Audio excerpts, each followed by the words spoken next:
So game number one, Heroic Division, ReGen Black versus Offensive Gaming. With here, first pick going over to Offensive Gaming on the right. Mr. Famous, with the drafts that they played, were you able to notice any type of playstyle that they like to go Yeah, towards? both teams kind of like that Diablo Phoenix combo, so that might be a priority. You have that, Lightning Breath into Purification Salvo. Regen Black likes the deck or the Asmodan.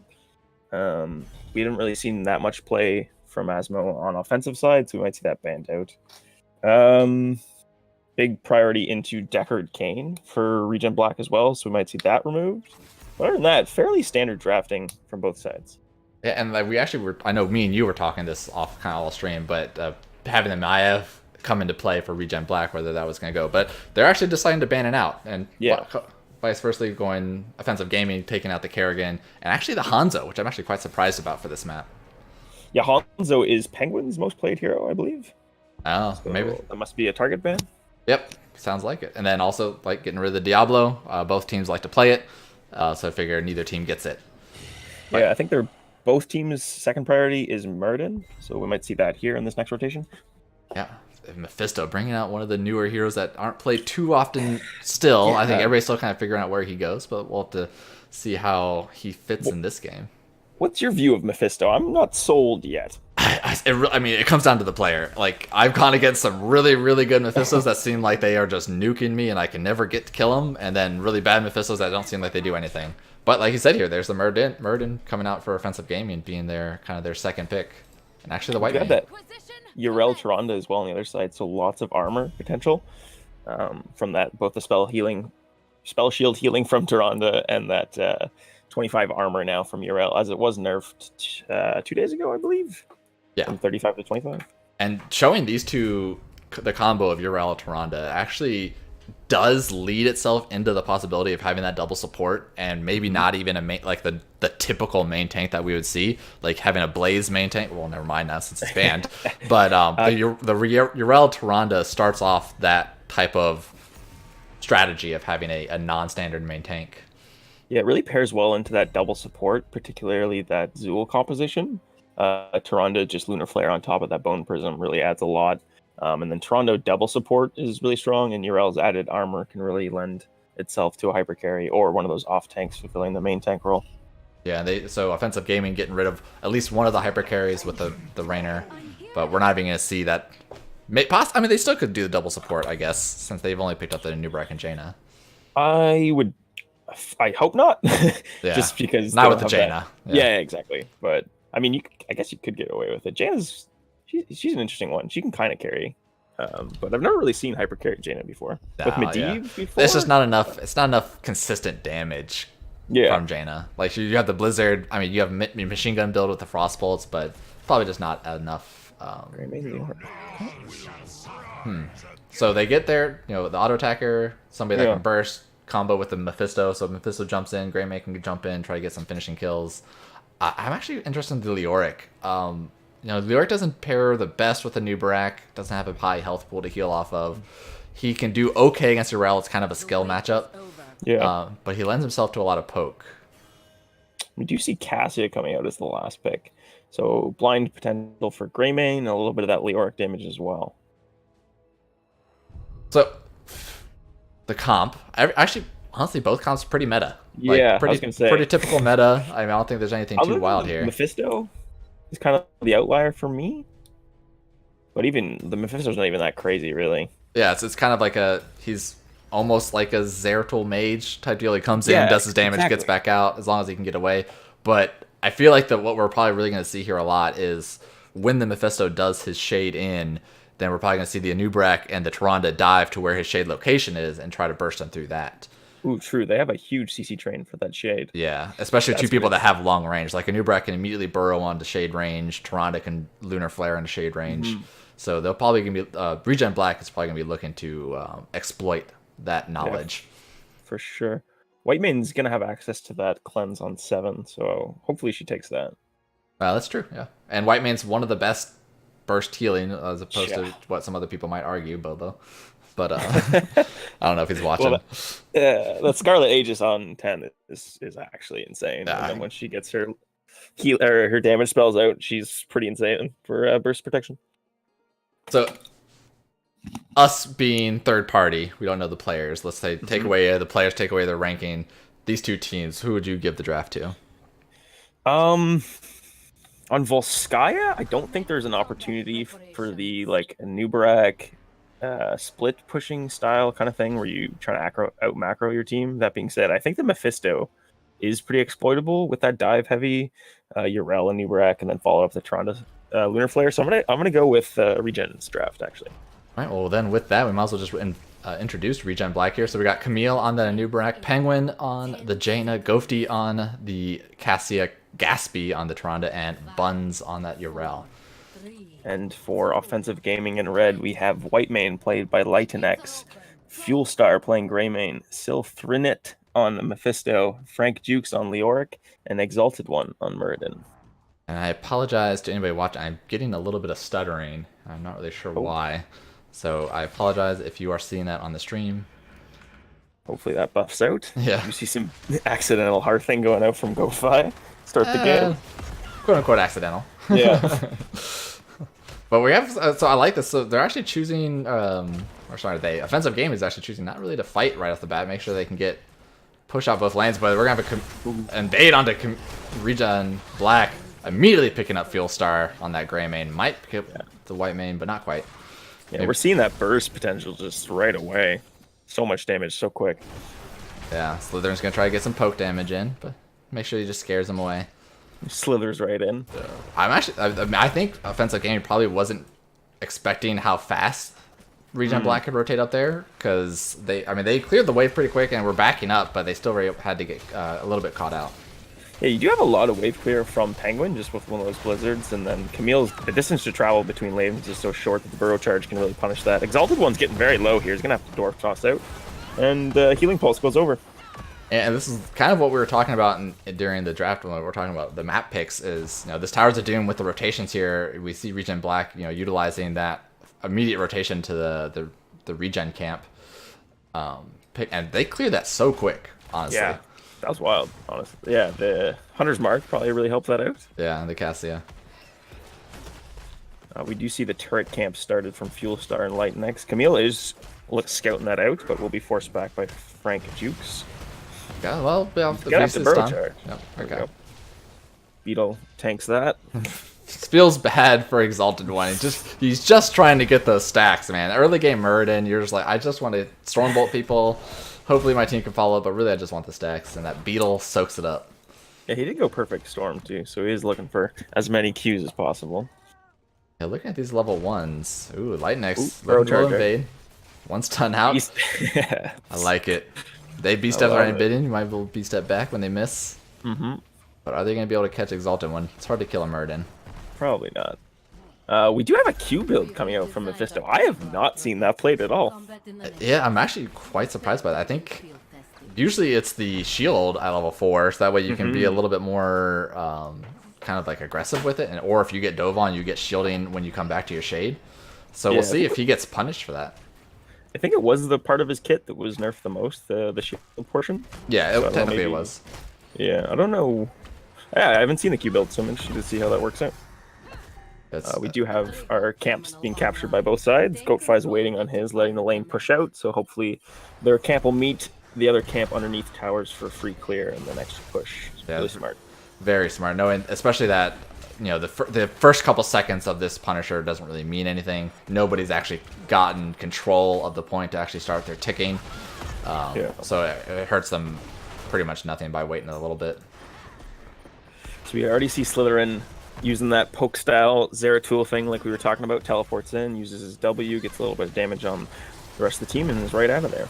Combo onto Muradin. I almost thought that Lunar Flare interrupted his jump. It looked like Muradin animation did the jump, but they popped out the healing camp. Yeah. That's actually a big win for offensive. As long as they can back out a little bit. Ooh, Exalted One. He is going to squeak away. Oh, barely. That Lunar Flare looked for it. Yeah, I was going to say, good flank from Frank Jukes forcing out that heal camp. Pressured Penguin a lot in that back line. So now it's even items for both teams. Both have a turret. Huge. So it's really gonna come down to who can kind of. But one turret going out for offensive. They want to try to gain control of these ticks, so that way they can back off the other team. Big Blazer coming out, already taking out the turret. It was a really good focus from ReGen Black there to make sure that that turret pressure is gone. So now the item advantage goes to ReGen. Yeah, Camille and Buns are forced to tap there, both getting chunked out pretty hard. White main will back, so if they can scout that out, but they're going to go for the healing camp instead, so that should be pretty free. Yeah, they have. I mean, they still have a while until offensive gaming gets to a critical objective timer, and likewise, offensive's going to go for this turret camp, so that way they can get that even. I imagine ReGen will get their own, but looks like they're going to try and force off. Might burst down Muradin if he's not careful. Ends up stunning another beetle. I mean, even with all the stuns that they have, it's still so hard to kill a Muradin. Yeah. Especially once Avatar's online, assuming that is the choice. Penguin's getting pretty low in that back line. Another good teleport from... Slytherin's getting really low on mana, though. He's only going to be able to do a couple more abilities, but Goatee's getting quite low, and Camille, and there's the first kill. Oh, good smack from Buns. What cost her life. Yeah. Oh, another one on Cassie as well. So huge win coming out from offensive. What a brawl for them. And so 3-1 kills and have a full level lead here. So they've actually been able to get rotations onto lanes during that time to get that level lead. And one thing's with Volskaya, I mean, it has the possibility to snowball with its first protector. Absolutely. Yeah, as you said, they're already level up. So this is going to mean level 10 off the back of these towers, as well as a couple waves of soak. Yep, both teams, I mean, or not both teams, but offensive opting to send Greymane out to a lane to soak. Leoric was already in top lane to soak, looking to get that level 10 real quick. I think they will get level 10 with this tower. They'll have a pretty healthy protector. They can make a play to push fort if they rotate Greymane up. I think they should. Greymane's going. Coming down. Yeah, they're 10. I mean, there's still a third of a life on this, a fourth maybe. Big beam damage. Slytherin is actually doing a lot of work on Mephisto, pressuring the backline. Yeah, looking at the damage, Mephisto's sitting at 17,000, Cassie was at 14, and they are going to get this level, this fort. Yeah, I'm really impressed with that damage output. Dude, I mean, if you get a good Mephisto player, he is so toxic to play against, because you feel like you can't do anything. It's like, okay, if I attack him here, or if I try to stun him here, he's just going to teleport back for free. If we try to focus him, it's so tough to know what to do. We didn't see Scarlet Aegis, actually, from White Mage, going for Divine Reckoning instead. Some more damage output and more healing overall, but none of that 40 armor. I wonder why. I mean, they do have burst with the Greymane, but, you know, the Divine Reckoning is not too much burst added. Yeah, I'm a big fan of Scarlet Aegis. Yeah, the armor is just so strong in this game now. It's amazing. And we actually see Cocktail build out of Greymane. Looking to get a lot more of that point control fighting. You know, kind of like that poke comp with the Mephisto. And he'll obviously jump in with go for the throat when somebody gets low. I like it. Yeah, I like that a lot. Good synergy between the two. Just both poking that backline as a result. And then you have Consume Souls to finish them off. So, with that, offensive game using their level 10 advantage actually invaded into ReGen Black's turret camp. So they're going to give them a heavy item lead at this point. But ReGen Black going to trade out the turret camp for the healing camp. It's hard to tell which one's better, but it looks like we might have somebody pressuring Exalted One. They're getting in there. They don't have the rest of his teammate. Yeah, Muradin's going to have to be careful. He does have Avatar, will pop it. There comes Valkyrie stunning out the Avatar once again. Mephisto's cocoon. Frank Jukes is going to drop here. I'm interested in why they invaded there. He didn't have the rest of his team. I feel like that might have been a little greedy, and ReGen Black smartly takes advantage of that. Didn't have to expend that health camp either, so a very good play from them. Yeah. Luckily, ReGen Black still sitting with that level lead, though. Greymane rotating out to the camp, as well as, I'm sure... Oh, Cassie is not going there yet. Yes, we said in the fight, they did go with Elect for Valkyrie as opposed to Lightning Wall. How do you feel about that? I think it's something they had to do. They see the playstyle of that last objective where both of them were kind of just poking and poking and poking for the most part. They kind of let Exalted One take the brunt of the damage, so Cassie is going to either force Muradin to pop early, or they might be lucky and get a pick on the Greymane and end that way. So I think it's probably the only pick that they could have done. Throw charge on to Slytherin. There comes the Valkyrie, going to stun him out. Good cleanse, or intercession, I should say, but he will fall. Penguin's getting pressured. No counter kills. White man's going to fall momentarily. Yeah, that was a great web wrap coming out of Camille. Like, immediately catching with the Mephisto, and this is just turning into a bloodbath as 3 members go down for offensive gaming, and ReGen is just running it down now. That was a perfect lunar flare. Yeah, both frontliners. ReGen, they like snap picked that call. Like, they just saw Mephisto, Cassio was just like, I can do this, and went for the Valkyrie and got it and capitalized that. So catching up on the experience. Yeah, an excellent burrow charge coming out from Camille. Set that play up. Just very aggressive play. I like it a lot. You gotta play that way when you do have that in Nubarak. Muradin's gonna sniff out this turret camp. Well, they see somebody top. At least offensive gaming they see somebody top. Off. So probably I like the call, knowing that they have the advantage. Yeah, good rotation coming out from offensive there. We saw a Nubarak actually. It looks like there might have been some calls to rotate down to that camp because we saw a Nubarak starting to rotate, but opting to burrow back on, get that pressure. Lit next, White Man, the only one on there. Ooh, burrow charge has been used. I wonder if they call that nice roots coming out. But with that popping out a lot of damage, Valkyrie coming in, but it actually hits the wall, so it saves Litnex. Wall MVP popping out the healing camp. If they can focus that down, we're getting some AoE damage on top of it. They do still have Entomb, but Exalted One's taking too much damage. And Litnex got a little too far out, and ReGen Black jumped on top of Litnex. Entomb Souls, not gonna be enough. Oh, Greymane goes in. So close. Slither it. Oh. The web wrap. Greymane is very, very low inside of that. He should fall momentarily. With the great timing from Gatsby, immediately done with that web wrap. And during that whole time, actually, ReGen Black already had capped it because White Man had to step off the point. So they were, during that fight, the ticking was going, so they immediately get the Protector after that 4-man kill. I think, well, technically 5-man kill. And so they're gonna get free push. Yeah, this is pretty huge from them. Yeah, I mean, pretty close to that 16s off of this fort.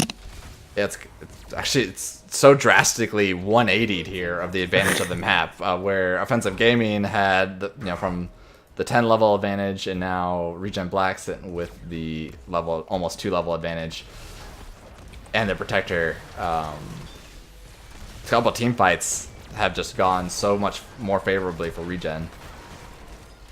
Yeah, that Valkyrie, that fight didn't do too much, but I think in the cocoons have been really big for Nubarak these last couple fights. They have been. They've been on point, especially with anybody who's been trying to invade. Like, it was on White Man one time, it's on Greymane. It's basically whoever's going to be the most offensive. Excellent burrow charge. That's the strength of Nubarak.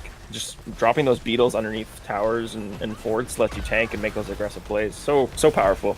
And I mean, Camille is just seeing it. He's like, this is a pick, easy. Yeah. Like, he doesn't even need to hesitate. He's in there, and they get it. So you can definitely see the experience coming out of ReGen Black here. Yeah, making it look good.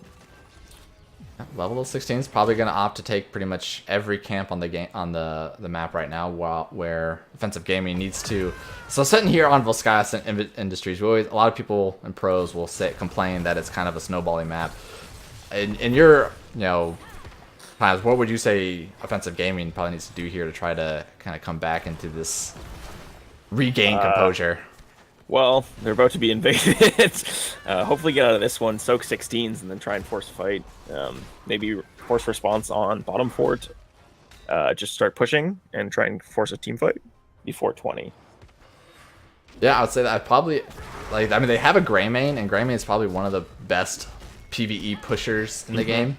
So, yeah, maybe they just, when the objective spawns, kind of just rotate to a lane a little sneakily, try to go for some structure damage to get that free experience, catch them back up, because they are sitting at a 2-level difference right now. They want to make a play, catch somebody off guard, and try to gain the advantage back. If they can really slow down fights, it's going to turn in their favor. But these engagements have been happening just too fast under Camille. They need to find a way to get a good Entomb to kind of separate the team whilst a Nubarak goes in to stop that engagement, and then burn out Cocoon with the laser beam coming out from White Mane. To reset the fight. Yeah, a lot of these have been either picks or a team fight chosen by ReGen Black with the engagement from Anubarak and the Cocoon. So offensive game is really going to try to either catch somebody off guard or bait out some abilities.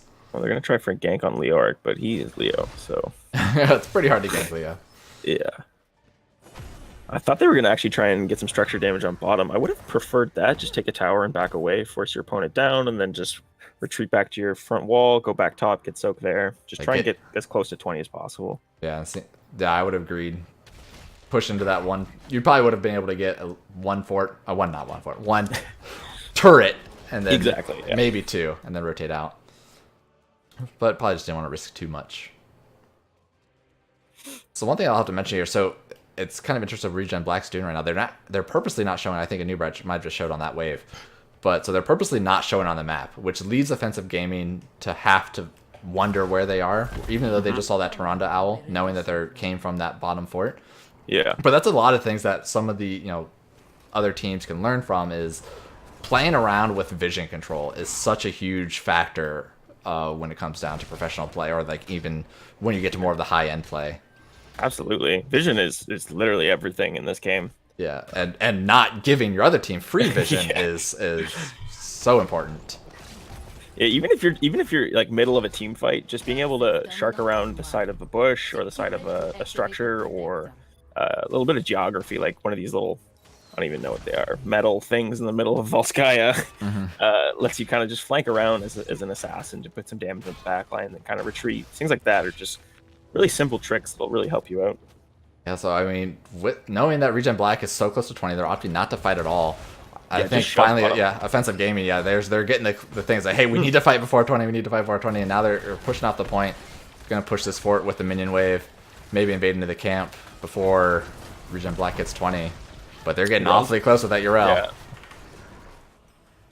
And there it is. It'll be interesting to see if they decide to take this fight down 20. They are getting pinned into a corner here, so looks like they're going to be forced into it.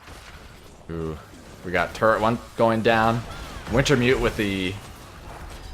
Valkyrie's out. Good What class. an unstoppable. And Leo's able to get out. So that blows out a lot of ultimates. Even though they're 20, if they count this out, they only used Avatar versus 2, and there were 2 big ultimates coming out of Black. 100%. You want to take this fight now. No Water Elemental and no Valkyrie. But then they're such short cooldowns. They only have a few seconds to kind of regain this advantage. I love this turret placement, just ring around the rosy. It's so funny. Like it's kind of like, I don't know if you played Overwatch at all, but there's a map on Overwatch where you can put like Torbjorn's turret on a little moving platform. That's exactly what it is. I think it is Volsk, actually. Oh yeah, it is. No. Yeah. Yeah, I think it is. That's funny, actually. Yeah. So they're sharking around, looking for that engage. Beetle's just annoying Exalted one. Misses the Stormbolt. Is going to get chunked at Rooted. He's in a lot of trouble. Yeah, he's dead. That was... There's the Cocoon. This is going to turn real quick. And that was basically Jaina and Cassia just demolishing Murden there. And with all the ultimates coming back, we see both the short Water Elemental and Valkyrie come out picking up 4-0 kill. Yeah, this soon to be 4-5 game. Likely is game. I can't see a way offensive gaming will be able to hold this off with the Punisher walking in. We got the 4-man from ReGen Black already pushing onto this fort. And there's still 20 seconds until even Murden comes up. Yeah, they got a new Brack Beetles. They can just sidewall and go. So yeah, game 1, pretty much over. I mean, we'll have to give it to ReGen Black. They were past 10. They were taking fights like it was easy. Like they made it look pretty easy. A new Brack, I'm gonna burrow in. That person's gonna die, and we'll follow up the fight after that. Get a Cocoon to stop somebody else, and get a second kill. So ReGen Black, Camille looked real good on a new Brack, to the point where I'd be taking that away next game. I would agree. And so we saw offensive gaming ban out. What it was Kerrigan. They didn't ban out a tank, right? Because it was ReGen Black that banned out Diablo. Yes, it was a Hanzo ban, I believe, to limit Penguins roster. And yes, that's what it was. Yeah, it was. Yeah, you said Kerrigan. Yeah, Kerrigan and Hanzo coming out from them. Whew, that Mephisto I looked really, really good, especially pre-10. Just that poke damage was pretty substantial. But yeah, those team fights just happened too quickly. And Murden just wasn't able to get a good angle in that last engagement. Just got locked down and taken out. All right, so I mean, looking at the stats here for game number 1, I mean, Cassio sitting up there at 52, Mephisto sitting at 42, Jaina at 38, and actually the rest of the team all ahead of Greymane. So Greymane wasn't able to get in there as much as he would have liked. Yeah. Or actually, I think he was probably cocooned more often because I think he was in a lot of cocoons. I think he did have 5 deaths, so he was dead a lot at the time as well. That doesn't help, but yeah, really good job from the front line from ReGen, really limiting what the Greymane could do. He's one of those auto attack kind of heroes. It's pretty difficult to do your job if you're getting locked down. Well, I don't know if do you still have the talents or the summary page up? I don't know Yep. if you want to look at, kind of go over some of the talents, see if anything was outstanding to you. Interesting. We did have the numbing blast from Jaina, so that's always an interesting choice on 16, whether you want that 25% armor reduction or the root. So she opted for the root. And then just machine gun build, icy veins, and winter mute, which came in pretty handy at the end of the game there. Standard build out of noob, Urel. Same with Taronda. Yeah, just that Mephisto build was really the weird one. All the Q builds, which looked pretty good, but we didn't really get to see it in full swing in the second half of the game, unfortunately. Yeah, so we're actually going to have our second map was picked by Offensive Gaming. Going to be bringing us, if I bring up this fancy Venus tech. Ooh. Let's see, we got the win for ReGen Black on Volskaya Foundries, and we're going to be going to BOE, picked by, that's the wrong thing.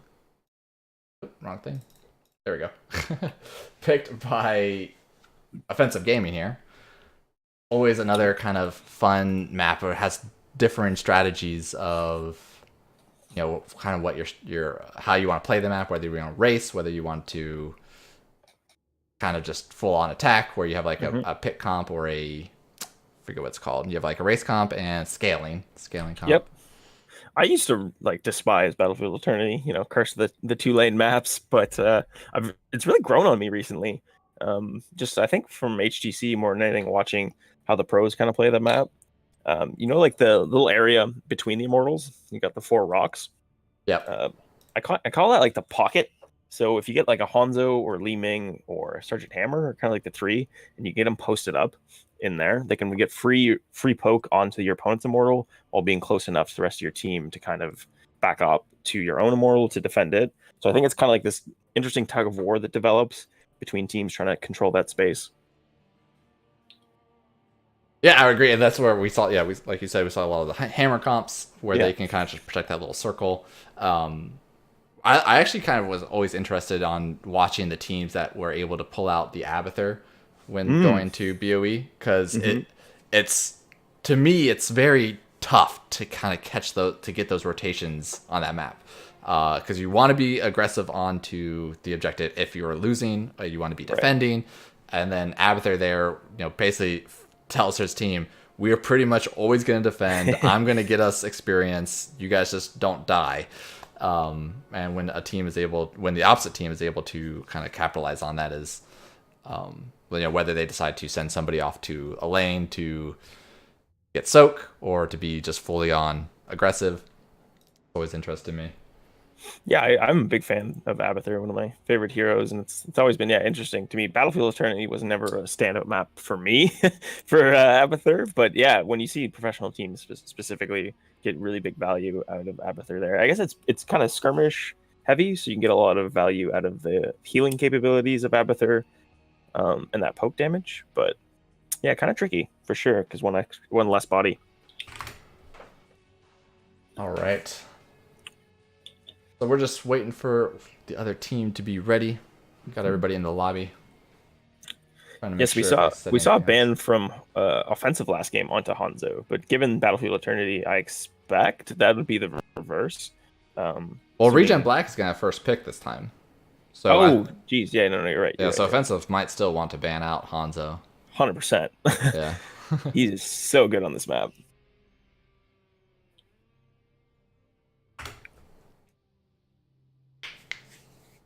All right. So I mean, talking about that with Hanzo, how good he Mhm. is on this map. What are your other favorite heroes for this map? Um, if anyone's got a Samuro pick, Battlefield of Eternity is pretty ridiculous for him. Just being able to constantly split push and then have one of your clones walking towards the immortal so that if the other team responds, you're instantly with your team or damaging the immortal. He's just a pain in the butt to deal with on Battlefield Eternity in particular, but pretty much any map really. Yeah. There's one specific team I know you probably remember from last year since last season with Yeah. Gilly Shark with Uh-huh. basically the one trick Samuro. Hasn't been able to Yep. play it too much this season, but it's always a treat to watch them pull out the Samurai, and that was definitely a good Samuro player Yeah, we with were Stark. fortunate enough to scrim them before playing them in the regular season, and they were working on their Samuro during that. So we were like, "Oh my god, we are not playing against this Yeah, come league play." So yeah, I'm always favorable to Li Ming on this map. I feel like she will fit on she will fit on both attacking and defending. Mhm. But we got both teams ready, so we're gonna go right into the draft. If the button will not have a 30-second delay after I hit it. Of course, yeah, I would argue Li Ming's best map is probably Battlefield of Eternity. Honestly, All right, guys. So game number 2, ReGen Black versus Offensive Gaming. Offensive Gaming here is going to be looking to keep their playoff life alive, trying to tie it up against ReGen Black. Going to be hoping for game 3. yes, it'll be a tough mountain to climb with that first showing. Mm. They had the lead. Hopefully they can take that lead again. Yeah, Capitalize on it more. Yeah. they looked really good. Start of game 1. So Mhm. hopefully they can get back to their roots there. There's that Hanzo ban we were talking about. Yeah, and ReGen Black ban out the Diablo. See if they ban out Maev like they banned in game 1.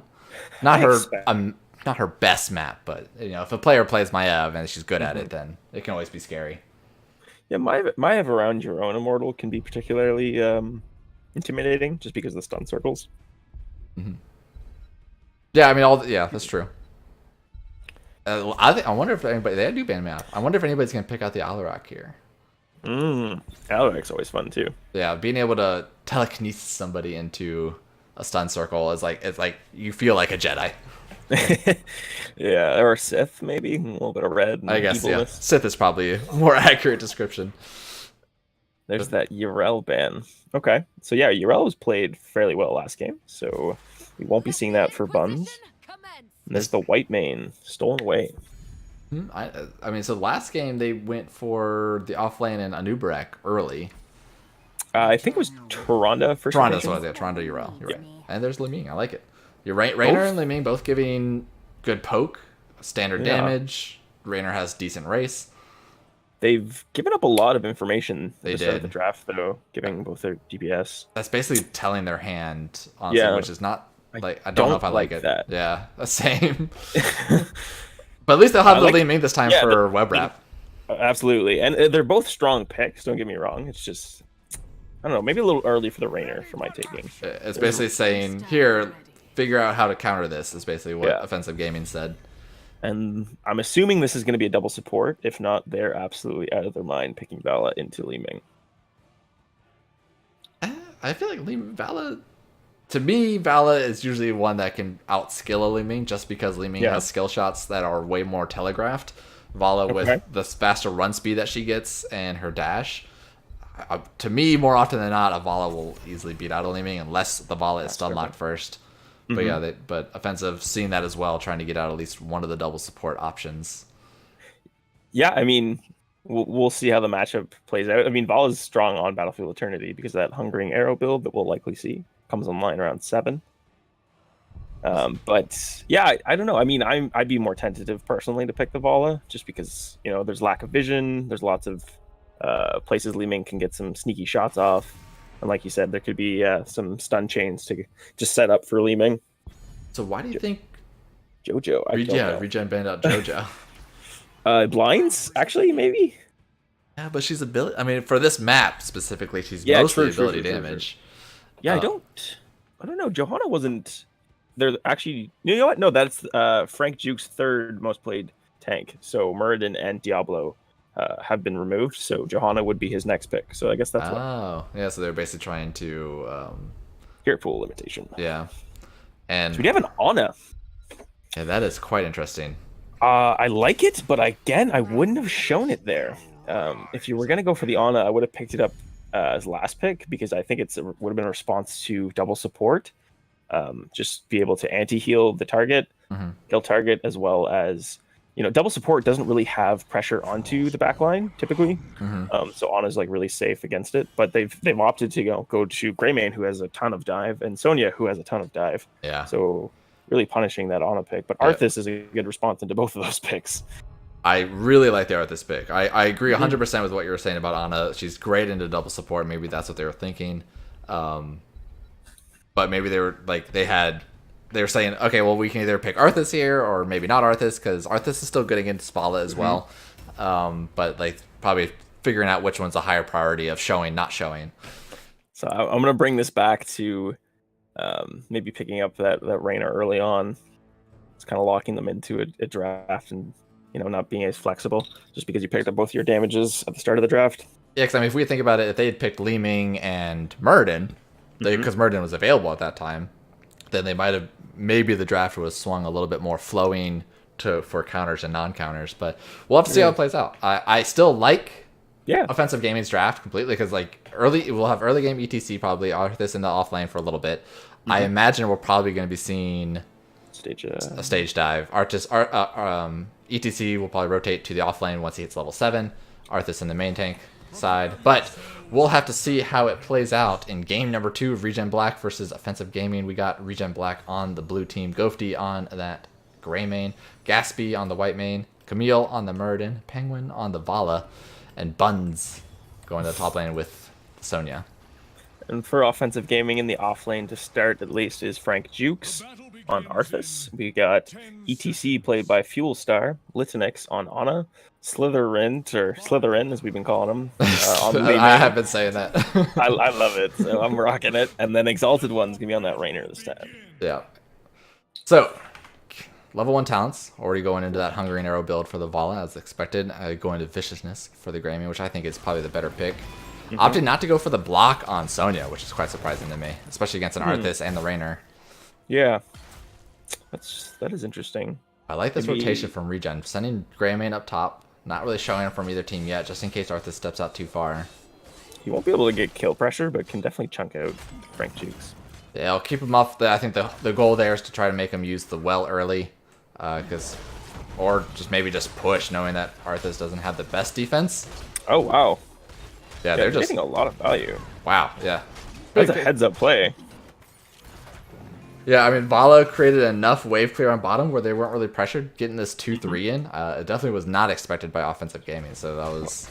I didn't see it coming, so good job. And just go ahead and rotate now that they see Slytherin.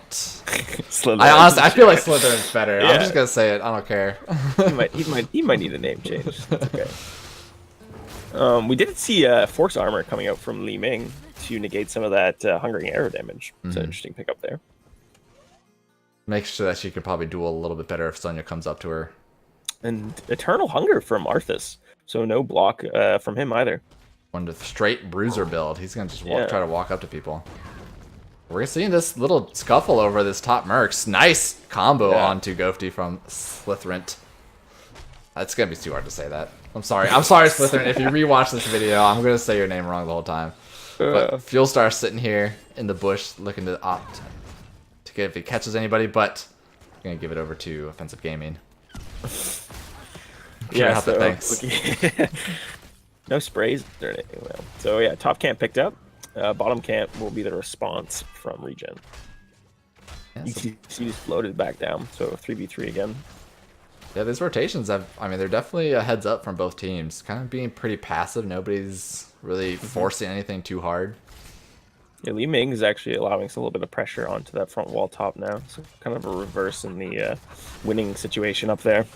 Yeah, there is still one structure ahead for ReGen. For the moment. But Frank Jukes taking a lot of damage from this just auto-attack Greyman, and it might go down, but Ooh. the slowing from So, barely walks away. I feel like if there was a roll from Greyman onto and getting a cocktail on that tower, yeah, it might have been enough. yeah. But that's the what's that ability called? Frozen Tempest coming out, yes. being able to keep Arthas alive. The circle of cold and Circle, delightfulness. yeah, the circle of slowing my attack speed. Yeah. But We ReGen picking up the shaman camp. Sorry, but Yeah, no, it's okay. Yeah, they're gonna have that pushing up on top lane or bottom lane. but they give up a lot of immortal damage. Yeah, halftime already started. I was gonna say Anna's got 4 sleeps already, so not bad start for her. She scales really hard. As soon as you get to 10, it gets that going up a little faster. It gets the piercing on to the sleep darts, and then once you hit 20, she is a god. Ooh, great stun on ETC right on top of that immortal stun as well. But he's able to slide away, get some of the armor as well. And this is one of the spots where it's way better for offensive gaming because of this Lee Mean poke. And it's kind of one of those situations where why I like her so much on this map. Yeah. Is that yeah, you try to defend, but if we're defending, we're taking a bunch of damage, and by the time you try to re-engage, you're already too hurt. And this is gonna probably give the first immortal over to offensive gaming. Yeah, Greymane is trying to pressure out the other one, but won't be enough. They might lose Arthas for the immortal. Anna is keeping her alive. Sonya is super low, is gonna squeak on by. So many kills, possible kills and counter kills. Arthas getting away with the skin of his teeth only by the grenade of Anna that he lived there. Yeah, But once the shaman camp. level 7's here for Li Ming, he won't be getting away. Sonya. Yes, not with that low. But that shaman camp gained so much value on the point. Murden's sitting here in this bush. He's going to look to jump on this. One stun going out, but the rest of the team didn't follow up. So lucky for Exalted One. Yeah, no kidding. But really, this immortal only made it even in experience because of that shaman camp. So a really good job from ReGen Black knowing to, even though that they lost that immortal, they gained value elsewhere in the map. Yeah, they got more value in total. Overall, yes, they 100% got more value. So good job from them. So looking at these towns, the only downside of the Ana here without being able to be aggressive with a stun lock tank or somebody that just throws out stuns randomly like a Muradin is that she has to do all of her sleeps by herself, which makes it much harder as opposed to just following up with somebody that has a stun and then sleeping right away just to get the stacks. Because that is pretty much the most important thing for Ana. Yeah, she's doing pretty well so far with 7. What, 5 minutes into the game, so about a stack a minute? A little bit more than that. Greymane gets that top Khazra camp. And Arthas is 2v1, so it's going to get some value up top, but Li Ming's going to respond. So Arthur's going full Bruiser build, actually going Icy Talons at level 4. He's looking to try to just stay on top of him with once he gets to the level 10.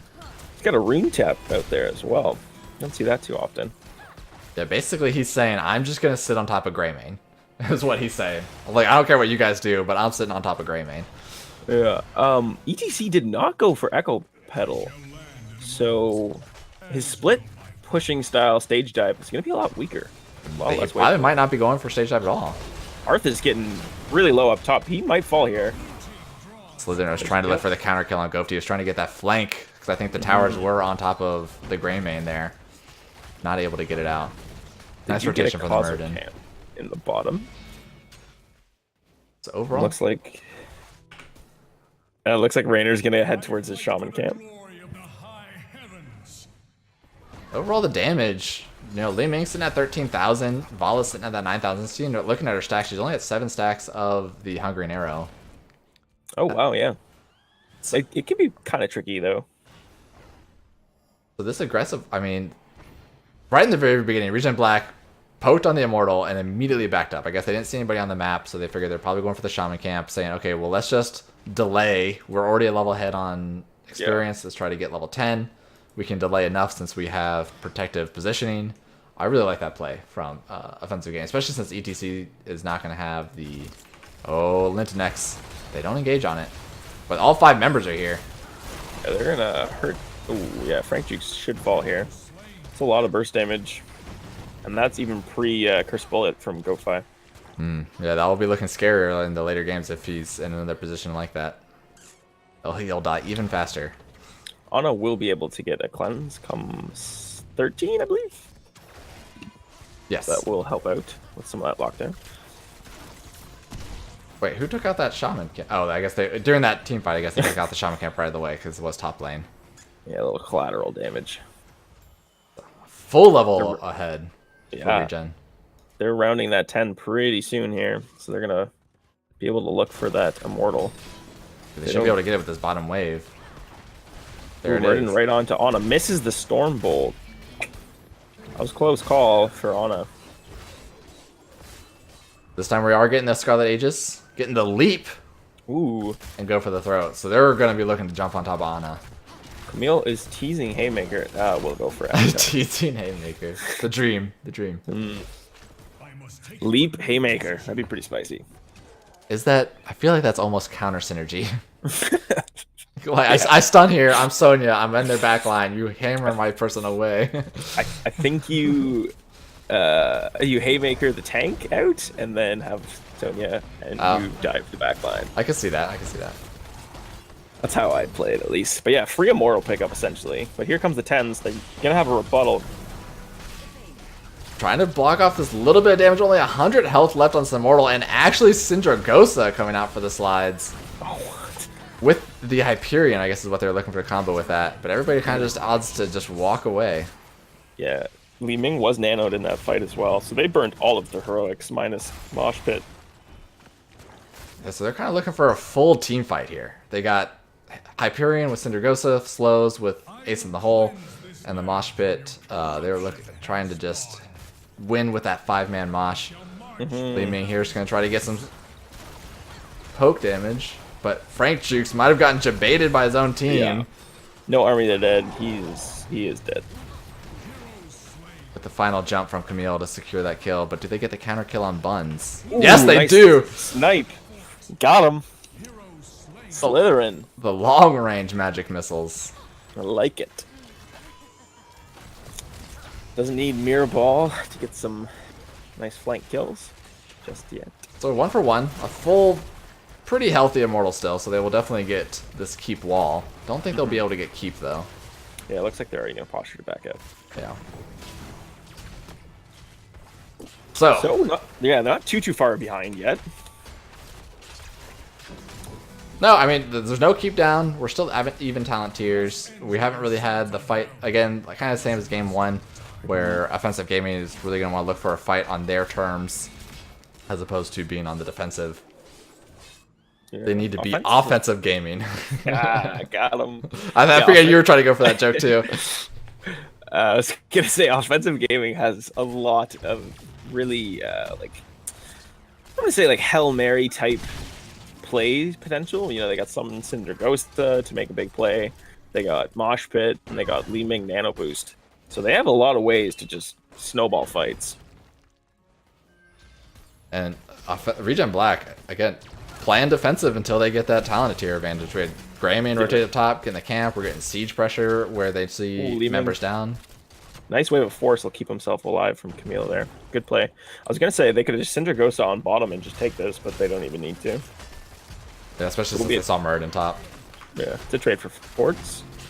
Li Ming can get a dismount onto Greymane. He did see him.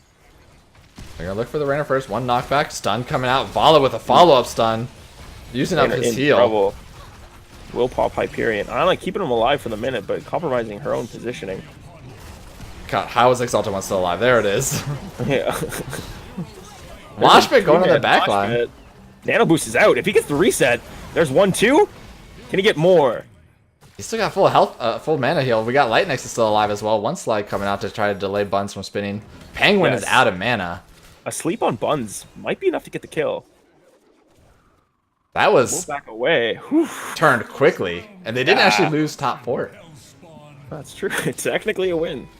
Yeah, that's a comeback experience. So. Yep, definitely came more advantage for offensive gaming. Rainer's already back up, so they're gonna be able to get on the Immortal a little bit quicker. Yeah, like I was saying, that Nano Boost Li Ming, you can never count them out in the fight. As soon as they get 1 kill, they can snowball the crap out of it. Yeah. One of the pros and cons of Li Ming, you have to get the kill first, and if you don't get the kill, you're like, ugh. Like, the feeling when everybody walks away with like 10% health is like, if just one person died, we wipe the whole team. But here we're looking for the already positioning for offensive gaming, but they're looking at the Fuel CTC. Star locked down. There's that level 13 root coming out from White Mane. Harsh Discipline getting value. There's the leap. Rainer goes down. Not Rainer. Excuse me. That's Ana. Goes down as well. But the Nano did come out on the Li Ming beforehand. Yeah, I mean, after that kill on ETC, Camille immediately jumps onto the exposed Ana. And so good sight from him once again on that tank play. He's definitely looking scary. Oof. Cocktails online as well. This is a risky back for Slytherin. Was he out of vision? Maybe, I guess he was out of vision until that very end there. He must have been. But yeah, this is going to be a free keep, and then they're going to get to push top with that Immortal. ETC's posturing, but he can't go. Ooh, that's a double sleep. Once done. That interrupted Camille's jump, but I don't think they have any way to capitalize on it. Yeah, Mosh Pit wasn't quite up. It's just come online now. He's probably waiting on that cooldown. Yeah, so looking at this... As we say, Vala was working on the Immortal all the while, so it's nice and low.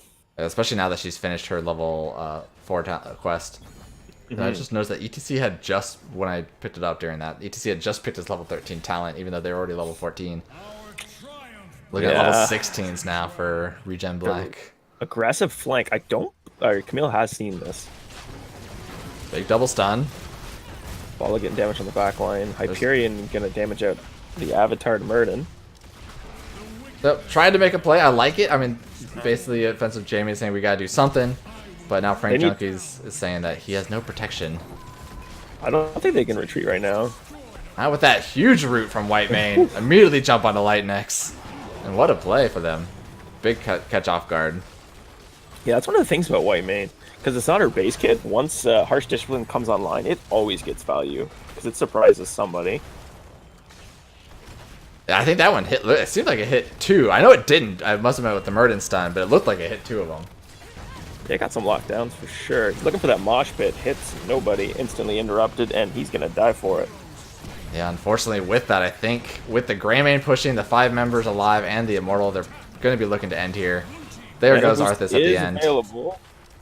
Oh, do we see Li Ming? Hardcore plays, Li Ming. Hardcore plays. See it. One blink goes out, looking for Camille low. Yeah, unfortunately. But the Aegis can keep him alive. Yeah. And there goes game number 2.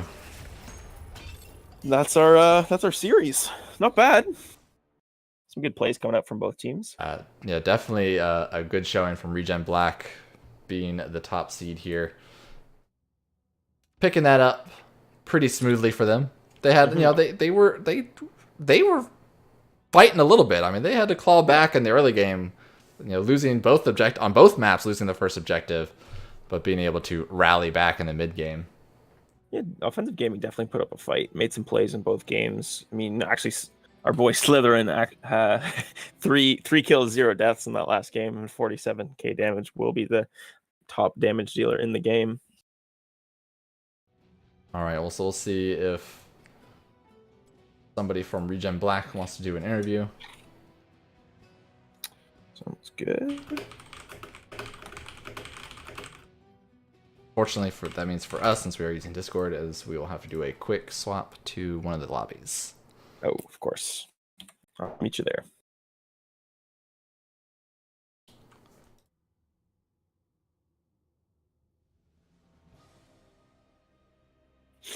And I'm back. We missed you already. Alright, so look at these talents while we're waiting for... Oh, actually, never mind. Don't need to wait for it, because it looks like we got Ghosty and Camille in the interview. So, congratulations, guys, right off the bat. A pretty swift 2-0. How you guys feeling? Thank you. Honestly, disappointed. I'm feeling okay. Disappointed in the game. Disappointed? Why is that? I thought they'd be more of a challenge. They got you guys... I mean, you guys had to crawl back in those early on both games. So they got the objective both times. We were expecting it because our team was more oriented towards the late game rather than the early game. That's fair to say, yeah. They did. Okay. Once your level 10s came online, you were able to synergize quite well with getting those picks. And so I definitely have to applaud you for that. So going into game number 1, obviously you guys picked Volskaya Industries. Is that one of your more favored maps going into that, or is it just because, you know, they banned out one of your maps that you like to play more? Honestly, our map pool throughout this season has been pretty consistent. We've either picked up Towers of Doom or Volskaya Foundry. I think it gives teams an opportunity to learn how to draft against us on the map, how to counter us, and we figured, we'd face them on a map that they should see as a map that we're familiar on, and yeah, we just beat them easy. Well, yeah. All right. So All right. game number one, you see the Mephisto first pick coming out of Offensive Gaming. What is your immediate thoughts there? GG. I just know Mephisto has a hard time dealing with a Nubarak because Mm. I've played Mephisto, and whenever there's a Nubarak, I get tilted because it's so annoying to play against. And Cassia for the Valkyrie, whenever he teleports, his respawn is pretty obvious, so he makes himself a target. It's pretty easy. Yeah, that's pretty much what we were saying during the draft as well. We're like, with your guys' immediate pickup. Oh, I guess you guys already had picked up the Tyrande, but then going into a new Brack and then following up with the caster, like that's fully looking at trying to exploit the Mephisto location. So definitely a good job on the drafting there. Do you have any questions, Famous, on game number one? Game number one, Camille, that Anubarak play was spot on, dude. Like that was beautiful. Is that obviously that's a high priority hero for you? No, not really. I'd say like my favorite tanks are Mirrodin, Anubarak, and I've been playing more and more Garrosh, but Okay. yeah, I'd say I have a pretty big tank pool, including Blaze main tank and Zul main tank. Oh, right on. How do you feel about the new shifting tank meta like that with the Zul and the Blaze coming into it? I know a lot of people are not liking it, especially because it brings in double support, but I'm hyped because it just makes people play different tanks now. Yeah, for sure. The boring old, oh, you know what, let's pick up Diablo here, oh, Mirrodin's open, and that's pretty much it. Like, those two tanks over and over again. Yeah, I know Snags and I are both main tanks for our respective teams, so I'm sure we appreciate it too. It's always more fun to try to spread out the hero pool that you get with the main tank. It's not all just the Diablo, Nubarak, and Joanna. It gets pretty old. I was actually, the one thing we were saying as well during the game one is the draft. You've opened up with just Tyrande Urel, which almost leaves you open to doing that double support. Was that on your guys' mind before you saw their comp? Not in game number one. Not in game number one. In game number one, we simply wanted to solidify kind of like a stun lock composition. So we started off with Tyrande. But honestly, we left it open to pretty much do anything. Tyrande and Ero pretty much work with many different compositions. So that's what it was. Nice. All right. So going into game number two, this was picked by Offensive Gaming. So you guys had your first pick, I believe, was Whitemane. Not opting to show any of the racers that you possibly might want. What's your thoughts on going with Whitemane versus any of the other healers on that map? Well, they picked Whitemane game one, and we wanted to show them how to play Whitemane game two. So we first picked Whitemane, and then afterwards we kind of just followed in, got the Vala, got our warrior, and we just developed after that. I see. I was talking about it in draft when you guys picked up that Vala. I expected you guys to go into double support, and then when they picked that Ana, did that make you guys shy away from that because the anti-heal? It did, yeah. That was actually something that impressed me, and also the artist pick. Mm-hmm. Yeah, the artist pick was really good. Yeah, we thought it was going to give us some problems, but yeah, that definitely did not give us any problems. Yeah, that's what we were saying too. Like, we were debating after the draft was done and we were going into the load screen of whether. Now, I'm sure if we were to interview Offensive Gaming and ask them that same question, like, I'm sure you guys were contemplating whether showing Ana now, showing Arthas now. It's like, because both counter the other person's counters, but it's like, it's hard to say which one's more effective of showing first. So like when they showed the Ana, obviously changed your draft, and were you guys worried about the Arthas? We were a little bit worried about. Didn't even think about it. We didn't think about the Arthas. Again, we were impressed by the Ana pick and the Arthas pick. So it was definitely something that we had to play around for sure. Okay. Well, so then now with this knowledge, obviously you guys already know that Texas A&M beat out Pride Stark, so you're going to be facing them in the finals. What do you guys feel about that? What are your thoughts on Texas?